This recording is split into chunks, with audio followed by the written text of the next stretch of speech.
Conte d'Andersen, édition et traduction de Marc Hocher, La princesse sur le poids. Il était une fois un prince.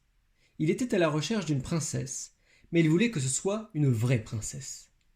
Il fit donc le tour du monde pour en trouver une. Mais il y avait toujours quelque chose qui n'allait pas. Les princesses ne manquaient pas, mais il ne pouvait jamais être tout à fait sûr que c'était de vraies princesses. Il y avait toujours quelque chose qui n'était pas vraiment comme il fallait. Il revint alors chez lui, et il était bien triste, car il aurait tellement voulu avoir une vraie princesse. Un soir, il faisait un temps horrible. Il y avait des éclairs et du tonnerre.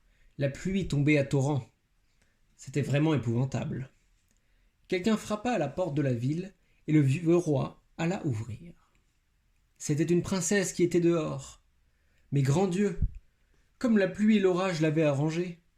L'eau ruisselait de ses cheveux et de ses vêtements, entrait par la pointe de ses souliers et sortait par le talon. Elle dit pourtant qu'elle était vraiment princesse.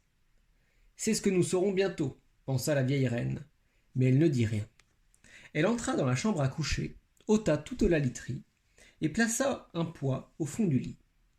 Ensuite, elle prit 20 matelas qu'elle mit sur le poids, et encore 20 édredons qu'elle entassa par-dessus les matelas.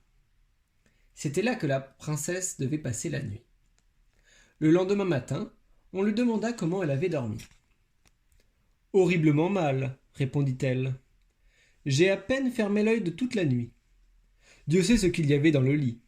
C'était quelque chose de dur.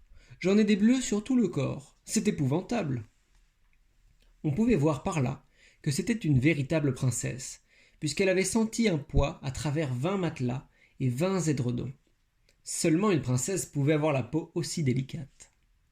Le prince la prit alors pour femme, car il savait maintenant qu'il avait une vraie princesse, et le poids rejoignit la collection d'objets d'art, où il doit encore se trouver, si personne ne l'a pris.